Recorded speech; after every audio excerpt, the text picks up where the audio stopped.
What's going on, everybody? All right, I am about to start wrapping up my night, but I wanted to point something out to you.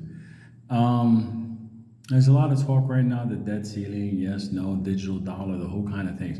But I want to tell you, there's something that people are not understanding. I believe it was by design, but America's collapse has already started a long time ago because we're not the America of the old. So I wanted to point something out to you because it is going to affect everybody.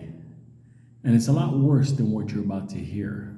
But I'm still going to play it so you can get an idea. Just listen, you'll understand. The United States, and I say this to you as an economist, for the first time in a century, the United States has a real, serious economic competitor. You know, World War I ended that issue. The United States emerged top of the heap. The two potential challengers, Britain and Germany, had defeated themselves in that war. They were no match. The Japanese tried a little bit, they came too little, too late, and they were wiped out in World War II. And the United States, top of the pile, top of the heap. The Soviet Union, whatever you think of it, was never an economic competitor of the United States. Much too poor, much too underdeveloped. They couldn't do it. They never could. And nobody who's ever been involved in real economic history would imagine. But that is no longer true. I am not arguing for or against, but the People's Republic of China is a new, real phenomena for the United States. It's a new competitor. Americans cannot get their heads around it. I understand it. Nobody wants to live in the empire when it's declining. It's a lot of fun when it's going up. It is not a lot of fun when it comes down. It's like certain drugs. Very different experience going up and coming down. Let me give you just a couple of examples so you understand. One of the most important economic tools in the world today is rapid trains. Trains that go a couple hundred miles an hour, that cut down the time to go from one city to another for a person or for cargo. That changes the pricing dynamic of everything because it is cheaper and easier to have people meet and to have goods move. It's going to be a significant part of the global competition in the years ahead. The world has quite a long track of really fast trains. 2/3 of the world's fast trains are located in the People's Republic of China. 0 in the United States. I could give you many more examples. Just think about that one. The fastest thing we have is the train that runs from Boston to Washington, D.C., the Acela, which I have taken many times. It is not a fast train. It's faster than the usual trains in the United States, but it doesn't compare with the TGV, if you know what that is, in Europe, or the fast trains in China. You can't do this.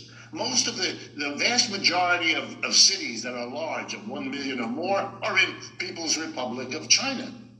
They keep building cities before they move the people in, so that the cities are rationally organized in relationship to the transportation, in relationship to the different neighborhoods and different kinds of work that people have. The whole urban reality is fundamentally different and organized. The Chinese have a government that mobilizes public and private capitalism, public and private enterprises to achieve priority goals. Here are the 3 goals they've achieved you might want to think about. Number 1, growth in total output, called GDP. How fast does the growth in the total output of goods and services, how fast does it grow? For the last 25 years, the average annual growth of GDP in China has been between 6 and 9%. Over the exact same 25 years, the annual average growth of GDP in the United States has been between 2 and 3%. Do you understand the Chinese, for a quarter of a century, have produced economic growth 3 times as fast as the United States? Of course they're catching up.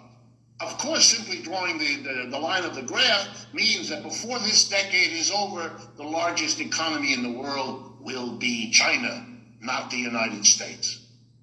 Okay? Here's the second priority: real wages. What happens to the average wage in money that a Chinese worker is paid relative to the prices he or she has to pay at the store? That's what we call the real wage, the money wage adjusted for the cost of living.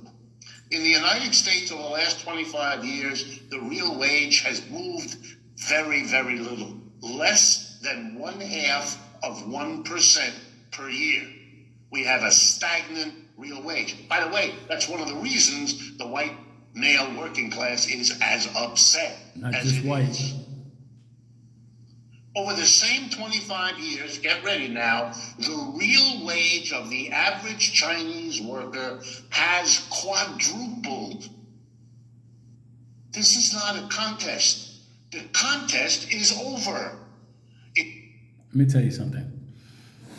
Now you're understanding the BRICS, the digital yuan, the digital gold back yuan. Now you're understanding the alliances that are building all around the world with China.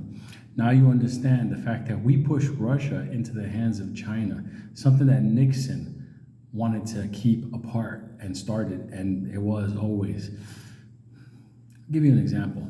Argentina is about to get a new leader. They have alliances with China. The country that I am in has a strong relationship with China. My bank account is going to be able to have yuan, Chinese currency. We're getting a high-speed train here. America doesn't even have one.